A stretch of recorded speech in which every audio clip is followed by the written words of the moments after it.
Welcome to Doing Sociology. Today we have an interview with Dr. Santosh K. Singh. He teaches as an associate professor at Ambedkar University, and he has done his master's, MPhil and PhD degrees all in sociology from JNU. For the last decade or so, Dr. Singh has been conducting ethnographic fieldwork in Punjab, trying to understand the complex caste history and sociology of religion. Today, he'll be talking to us about his fieldwork in Punjab, more on Deras and the Ravidasyas. Welcome, sir. Welcome to our blog, and thank you for taking our time to do this interview. Yeah. Thank you very much, Rituparna and Dipali. I would like to thank you, the Doing Sociology team to begin with, because it's a great idea. It's a very good initiative, and I'm happy that some of the questions which were raised, raised by one of my professors in JNU long time back, and on practices of sociology. I'm very happy that the young team has started those debates and questions. I wish we had paid heed to those questions which were raised earlier. We wouldn't have been here at the moment, frankly speaking, the way we find ourselves, sociology and social sciences in particular. So I would like to congratulate all of you. And I also would like to say that your blog is being received very well. I hear good things about all of you. So please keep it up. Thank you so much for giving me this opportunity to share my field notes with you, even in these times where things look absolutely messy and very uncertain in Corona time, as they say. Thanks so much. Thank you, sir. Thank you for being with us, and thank you for your very kind words. So we'll begin with the questions. Now, my first question to you is, in your work, you talk about something which is very interesting, something called mission singing.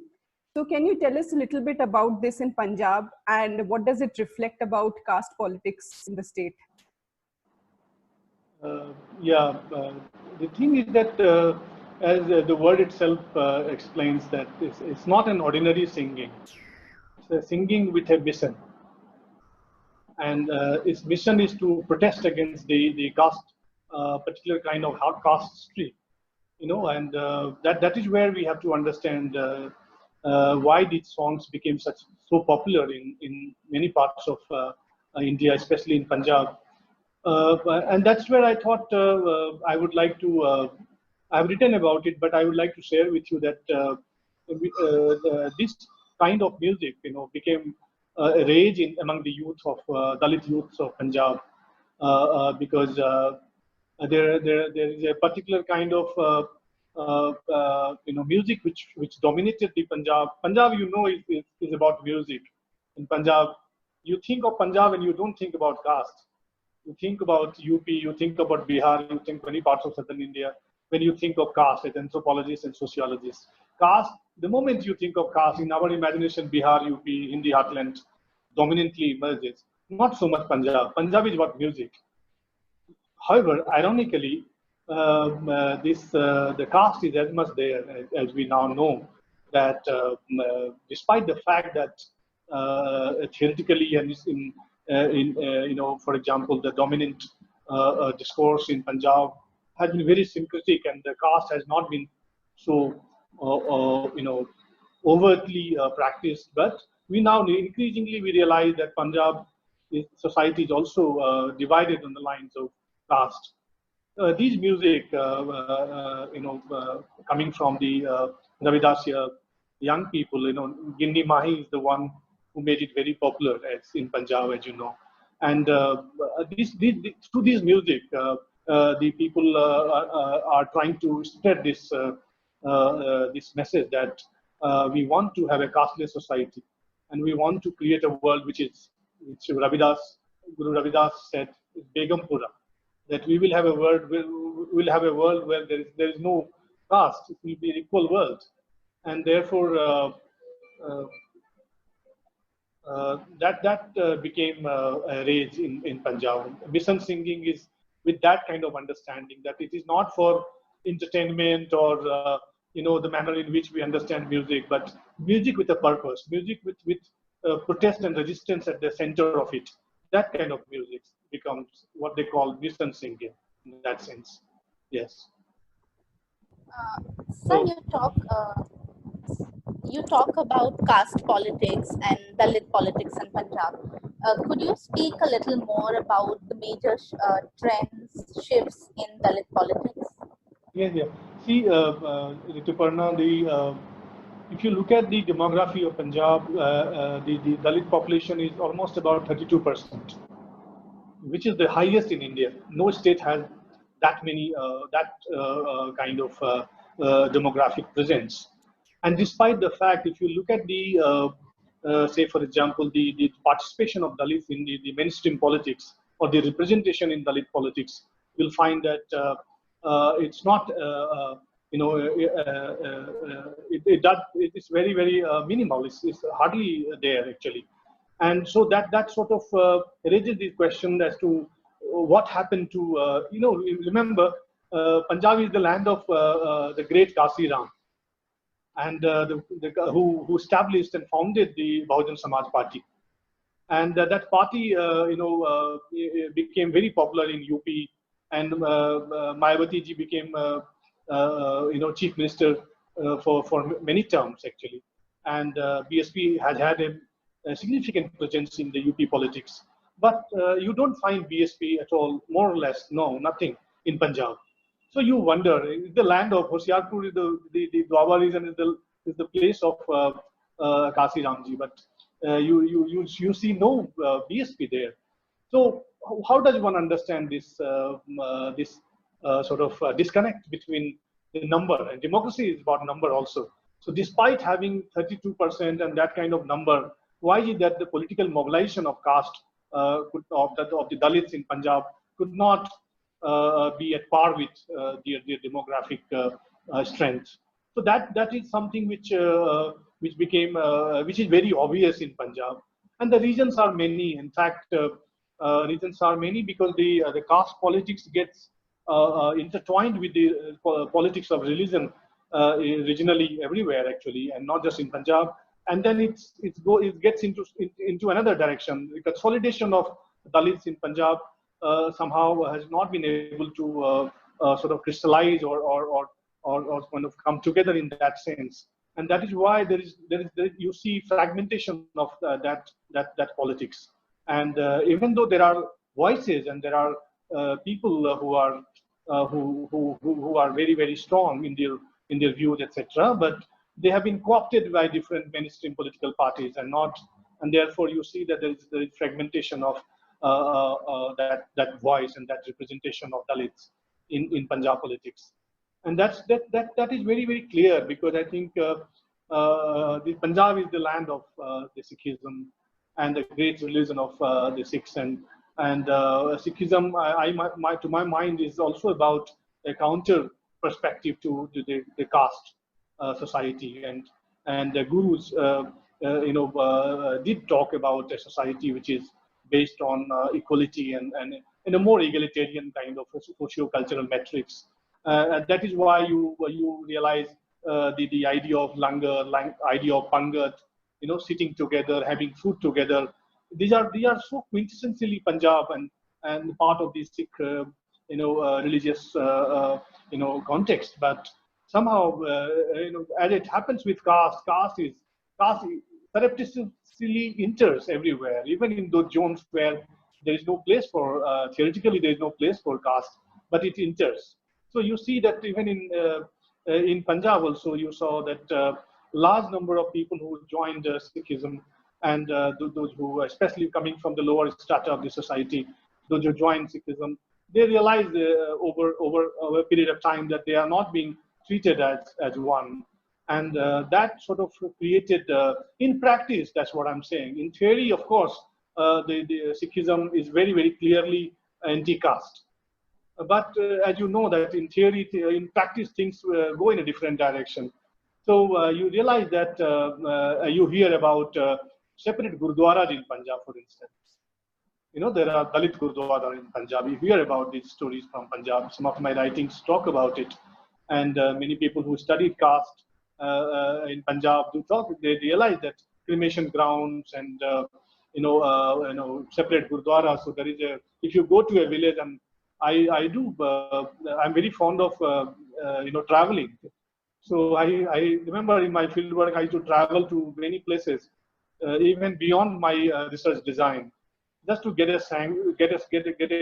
sense of what is happening there. And I used to feel that people will tell you which gurdwara you want to go to. I mean, there are gurdwaras, 2-3 gurdwaras. So one gurdwara will be Jat gurdwaras, and one gurdwara will be Ravidasiya gurdwara. So this kind of understanding, when you travel to Punjab, you realize that the world is in everyday life of Punjab is different from the theoretical understanding the way we receive. So that's where I realized that these deras, for example, and we hear about it now, as you know, that there are thousands of deras in Punjab, and more than 10,000 deras in Punjab. Imagine, huge number this is. And why is it that there are so many deras in Punjab? It's precisely because of this fact. And then, given the fact that large number of deras have a very strong presence of the Dalits in these deras, that tells you about the changing or the reconfiguration of that the syncretic world of Punjab history. And that's where I got very intrigued, and I started visiting these places. And particularly I followed this dera in Jalandhar. There's a place called Balla. There's a dera which became controversial, and there were a lot of national media got to know about it in 2009, when there was a murderous attack on 2 sons who were visiting Vienna in Austria. And that is when this dera became a national news. But the fact is that this dera came into existence in the 1920s, early days, and then since then it has been actually been in existence, and there's a very strong presence in that part of Punjab. So that's where I realized that these deras and this mushrooming of deras tell us stories about the manner in which theory gets reflected in practice, and what happens when caste somehow enters into the domain and enters and reconstitute the geography of social and cultural geography of the territory, which ideally we expected it to be very inclusive, very egalitarian, and very, very, what you call, coexistential and composite. But that's far from the reality. Sir, so you've talked about deras now, but could you tell us a little more why deras are such a common phenomenon in the northwestern states of India? Yeah, see, Dipali, deras have existed always. It's interesting because it's only when people like Gurmeet Ram Rahim Singh actually emerges in the national television that we think that, oh, there is something called dera. Deras always existed. Deras are small dharamsalas or ashram, or where some sacred person came and spent some time over there. So many gurdwaras are also referred to as deras in many places. And deras had a connotation of a place where some some sant or some guru or some fakir came and spent some time. That is how dera, the word, became very, very popular. In northwestern provinces like both Punjab and remember, this is a very interesting location that we are talking about. This is not an ordinary location. This is in northwest, is particularly for very important for the reason that all kinds of crisscross of ideas, everything happened. The Darbis, the Sufis, the invaders, and everything happened here. And this is a territory, this is a geography which has a very complex kind of history, Punjab in particular, and therefore that is where you say there is a lot of so I talk about it. There is no straight line when you understand and imagine the landscape of Punjab. There are so much of crisscrossing of the ideas, and there has existed. Therefore, they are as ancient as any other sect or religion. There has existed always. It's only after the identity politics, for example, I would say post-independence, when things started going in a particular direction, and identity politics became a very, very important trope. The Deras also became very visible in this in the 90s onwards. If the rise of Deras like Sacha Sauda, for example, Gurmeet Ram Rahim Singh, who is in jail now. Gurmeet Ram, because and the fact that they sort of became also and they have a huge sway over a large number of people in that region. So the Deras also became what should say vote bank part of vote bank politics in a certain sense. Like Gurmeet Ram Rahim Singh Dera, even if he's in jail now, all political parties keep a relationship with that Dera, because Sangat, etc. I just got heard that the everyday activities are still on. People still believe in it for some reason. So Deras became important in this region also because of this there was an anticipation that large number of these people, the people who came from the marginal section and the people came from the lower strata and the lower down the hierarchy, these people will join and they will be treated as one. That did not happen. That inclusion that should have happened did not happen historically. Right? The promise was there that everybody will treat it as one, but it didn't happen. And that is why you find people, large number of people actually got driven towards these Deras. So almost every village has one or two Deras now. I mean, everywhere you go, you find Deras. And another interesting part is that those of us and some of us who are familiar with Sikh history would know that there are 10 gurus, and after that there is no Gurudom. Gurudom ends with Guru Granth Sahib, because Guru Granth Sahib is considered the guru, living guru in that sense. In these Deras, Radha Swami's Deras, for example, and you have many such Deras where they have living guru, the concept of living guru in these Deras.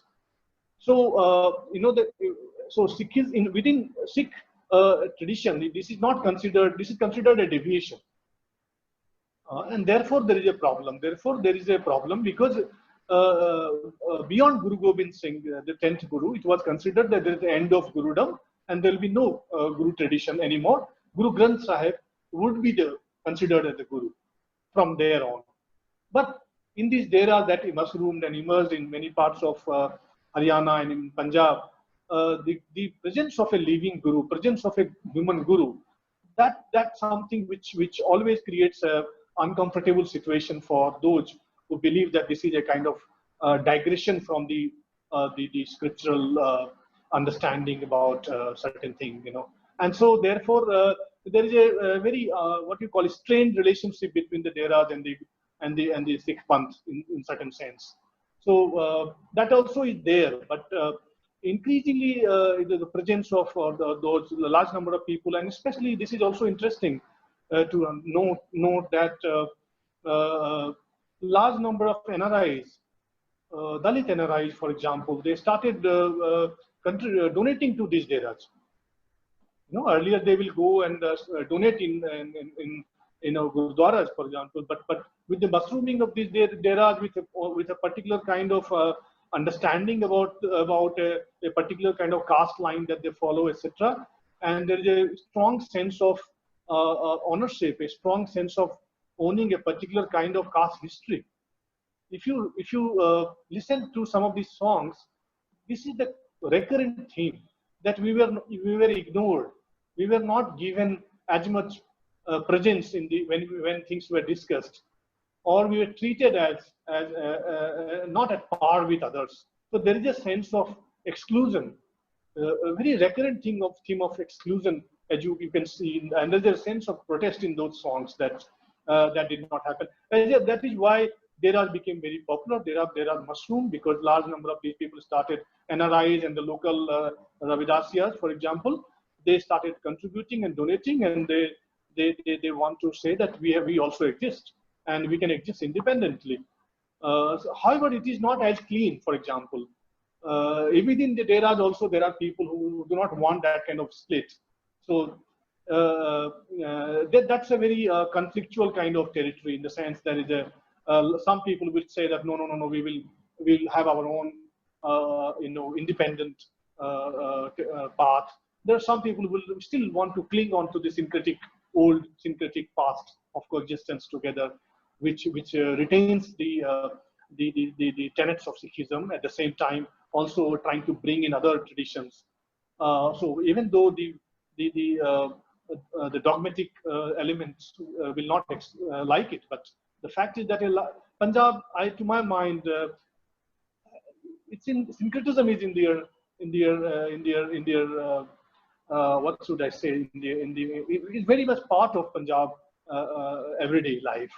So it's very usual to see people visiting each other's shrines and gurdwaras and Sufi shrines, and that tells you about a particular kind of history that Punjab is known for. So there are becoming a very visible signpost of Dalit identity articulation is a recent phenomena to my mind.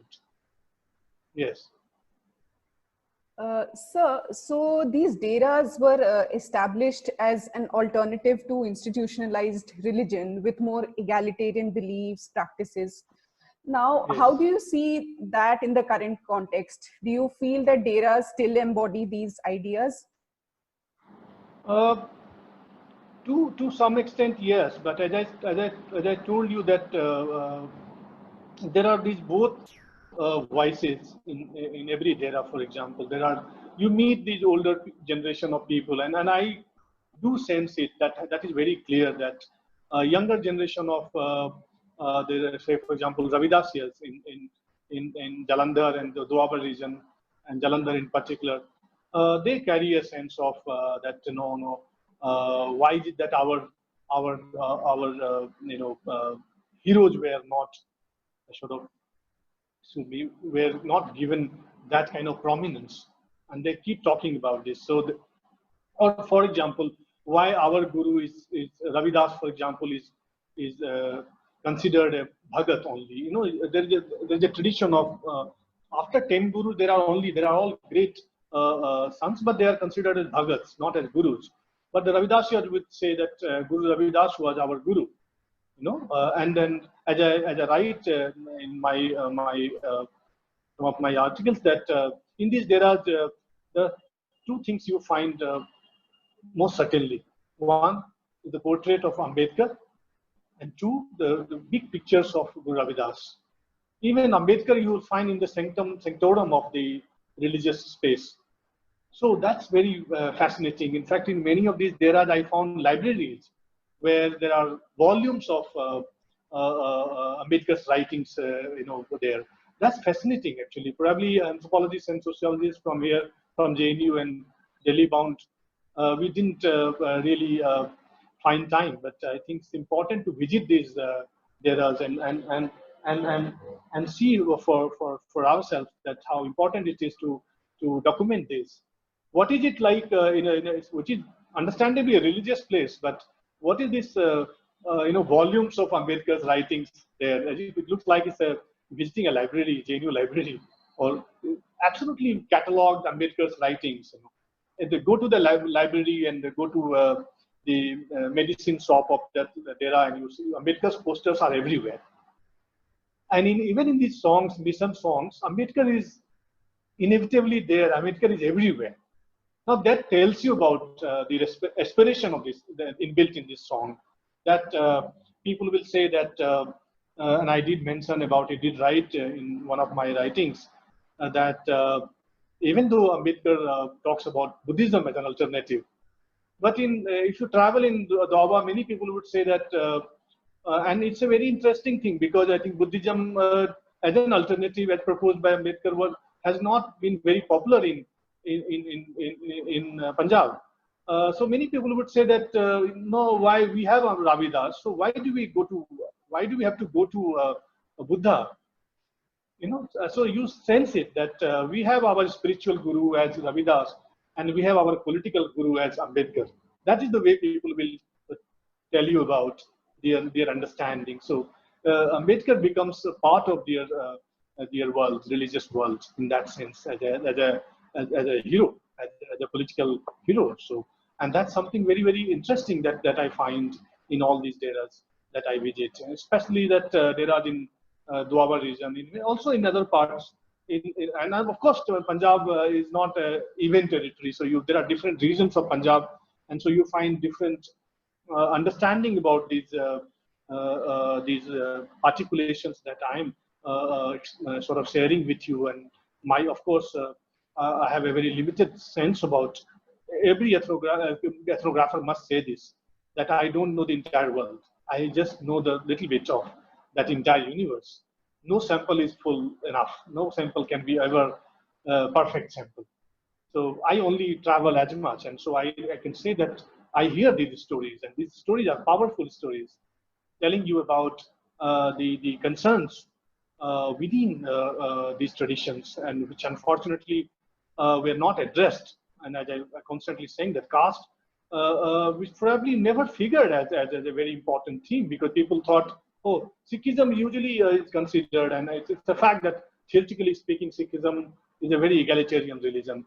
The Gurus all along talked about an equal world, and a world where everybody will sit together, eat together. It continues in the Langar tradition, as you know.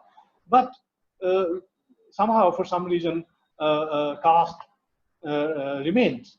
And in many places, caste were kind of very visible. And I keep saying this in other parts of, say, for example, in UP and other places, caste is like tangible. You can sense it in the air. In Punjab, I think you will not be able to see it. It's not visible.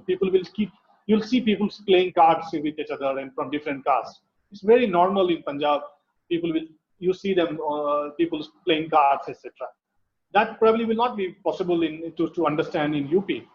I still feel that in that sense, Punjab is far ahead, and that kind of social exclusion is not that pronounced. But yes, caste is there. The fact that there are different kind of gurdwaras tells you that there is distinction, there are discriminations, and the world is, after all, not the way it is theoretically understood. So in that sense, deras continue to kind of exist and still being very popular among the especially among the lower castes.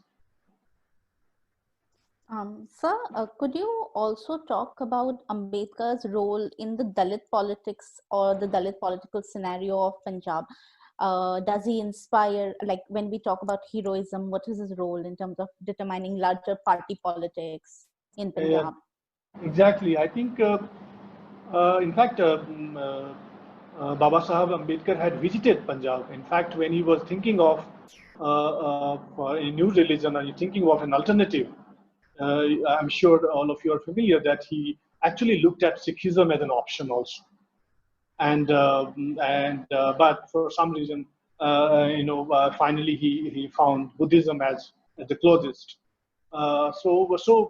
In that sense, Ambedkar remains a very, very important and very powerful, political sort of idol for large, huge number of people. As I was telling you, that in their songs and in their religious spaces, Ambedkar is there everywhere, omnipresent.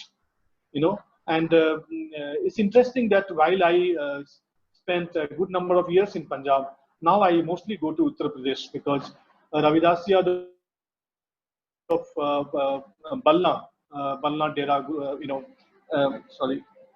has Ravidas was from Banaras, as you know, and there is a place that the Ravidasya of Balna have found in Punjab, and they have created a huge, Ravidas Janamasthan Mandir or a Dera there also, which they considered as their pilgrimage.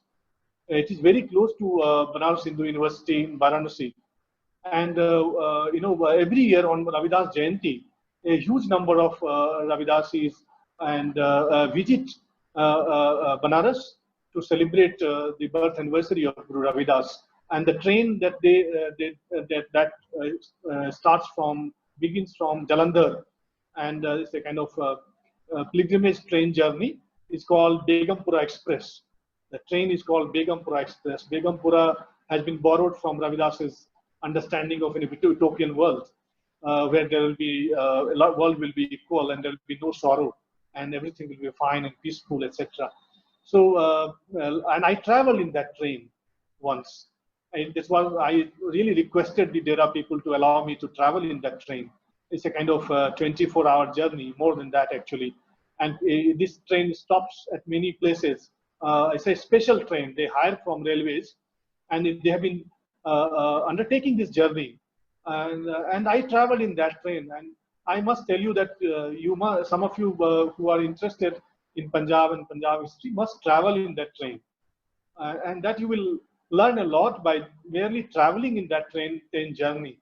And after, I think 5-6 years back, I traveled in that train, and I now many times I visited Banaras during Ravidas Jayanti, and it is absolutely a new world in Punjab. You know, Punjab Ravidasiyas are different than say Uttar Pradesh Ravidasiyas, and it's a very interesting contrast, because now that I'm sort of left Punjab and now I'm focusing on what is happening in the name of this pilgrimage of Ravidas in Banaras.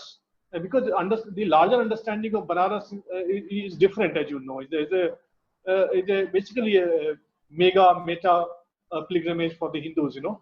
Kashi Vishwanath Mandir is there. So there is, typically if you ask people, nobody knows that there is anything, Ravidas has anything got to do with Banaras, which is very, very unfair, you see. For a huge number of people, Ravidas, this is the birthplace of Ravidas. For them, this is the most sacred place. So I think in their imagination, city is different. City has to be imagined differently.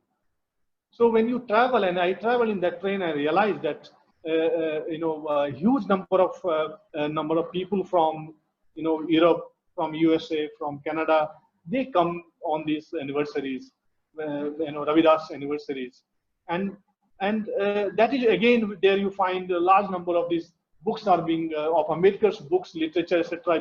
being sold there, and it's a kind of mela of 2 days mela, where people from everywhere in India, you'll find from you know, Andhra Pradesh, there are these tent houses from Jammu Kashmir, from Nepal, from Odisha, there are people from Maharashtra, and it's a fascinating space when I realize that how these people come from everywhere. So you'll find people from you know, Andhra Pradesh is talking to somebody from Canada. A Punjabi Ravidasiya is talking is Ravidasiya from you know, some other states, and this brings them together. This brings them and the one common point is Ambedkar. Ambedkar's philosophy, Ambedkar's books, Ambedkar's ideas unites these different segments of people, even though they are Ravidasiyas. But as I said, Ravidasiyas of Punjab are different from Ravidasiyas of UP, because in terms of their history and culture and their economic profile, etc., which is something that I'm working on at the moment. And I hope I will be able to write about UP at some point, because that's going to be very interesting. Even though Punjab had started this new identity of Ravidasiya, but how did it, you know, what is the reception on the ground of this identity of from the in UP is different. So you know, to respond to your question, and I know that I get scattered while responding to your question, I'm aware, but yes, to respond to your question, Ambedkar is very, very important. Ambedkar is a political icon, I think, wherever you go, and there are cultural differences, but there is no difference when it comes to who is their political master, political idol. Ambedkar, Baba Saheb Ambedkar. That's for sure. Thank you, sir. So with that, you know, we'll end this interview. I thank you on behalf of the Doing Sociology team for doing this with us. And in fact, just listening to you, both of us have learned so much. And I'm sure our viewers, whoever, you know, listens to this interview, sees this interview, would definitely learn a lot about caste politics in Punjab, mission singing, and also about Baba Saheb Ambedkar's influence on caste politics in Punjab. So thank you again, sir, for being with us. Can I say something in the end? Because I think it's important for all of us to realize, those of who are into redefining sociology or doing sociology the way, I mean, as I understand from your initiative, that it is important. See, whether you like, say, it doesn't matter whether you believe in religion or not. The fact is others believe. So as a sociologist, I think we need to reach out to those people to understand their world. Unfortunately, religion and religious landscape has been sidestepped in our research work, and that I personally feel that young research scholars should take it up very, very serious in our academic spaces, for instance. My sense is that I think it's important to engage with it. Much that we imagined a world where there will be no religion and things will be different, etc. And we had all catchy phrases and categories for us that we had thought of, that modernization will bring about a new world where religion will go in the background and gradually will disappear. And we know that did not happen, isn't it? Now, can sociology today keep at a distance, or show the kind of indifference that it had shown to religion, for instance? And I sometimes wonder, recently when I was working on my Banaras UP fieldwork, and I was looking at the kind of literature and materials that are available on pilgrimage, for example. Most of it, I think almost all, have been written and done by scholars from abroad. So, we need to understand that. I think there cannot be, what I would like to say, it's stupid to practice untouchability of domains. There cannot be any domain which is, we do not want to touch it. Untouchability anyway is a bad idea in any sense, every sense. And that applies even in terms of picking up a theme. No theme is, fashion is, for example, in the 90s, I remember all of us in JNU, we used to think that fashion is something which is an unserious theme to work on. But as you know, the huge amount of literature has come up on gender line, on consumption and the manner in which globalization and the fashion, etc. Huge amount of literature has come. There is an industry around, fashion. How can we behave like ostrich and say that no, this doesn't exist, or this is not I'm not comfortable with it? Whether religion or fashion or anything else, for instance, we must need to understand that we should not practice that ideological untouchability that I do keep saying, that no domains are unserious domains. All domains are as serious, So therefore, I think that's my, when I travel to Punjab, more I realize how little sociologists do travel now. I think in that part of the only person who worked, I think sociologist, I can say an anthropologist, Mark Juergensmeer, who did his work in the 80s. And he still continues to go there and do his work, etc. But I remember Dehra, you find there are very few you find mainstream sociologists working on Dehras. Or political science did go there because of the election, vote bank, etc., etc. But sociologically, not understanding, not going. I'm happy that now I believe some scholars from the School of Economics and also from JNU are going there and trying to understand it. And I think more we travel, I think more we know about our world, and the sociology becomes richer. I tell you, and so, for instance, my PhD was on agribusiness. You must ask me, how did I go there?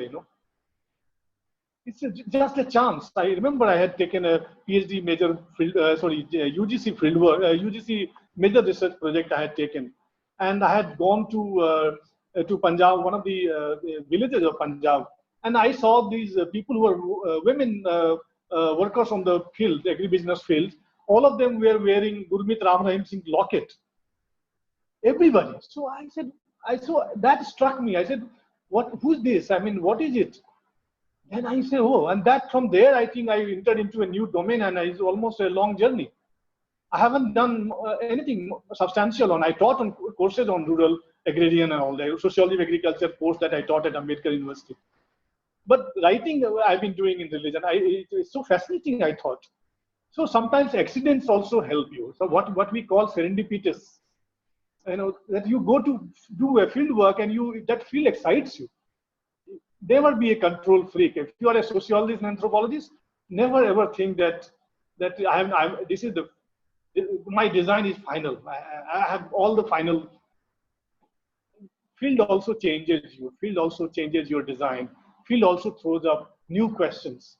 And that's where I think that I wanted to say to young research scholars and sociologists and the Doing Sociology team that you must take this message. If you give me this opportunity, I would like to say that religion as a theme must come back to our classrooms and our course. I do not know if sociology, there is a course on religion in JNU now.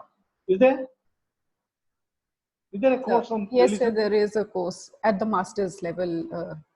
Yes. I'm happy about it. That there should be that if you keep it at a distance because you don't believe in, then I think you are doing a lot of injustice. I think sociologists are interested in, say for example, we studied dormitories in among the tribal communities. I mean, we study a lot of things, but it doesn't have to be my comfort level and all that. No. So I would like to say that this is important and religion must come back. Don't leave it, because if you leave it, you will regret it. All of us will regret it, in fact, not you, all of us.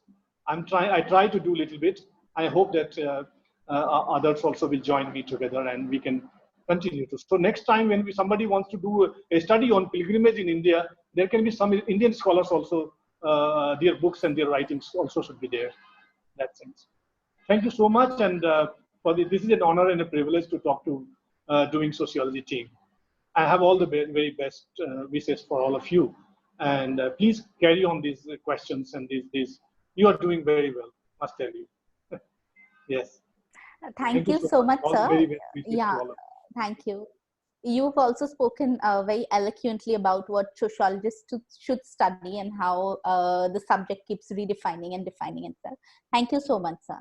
Thanks so much. Yeah, thank you.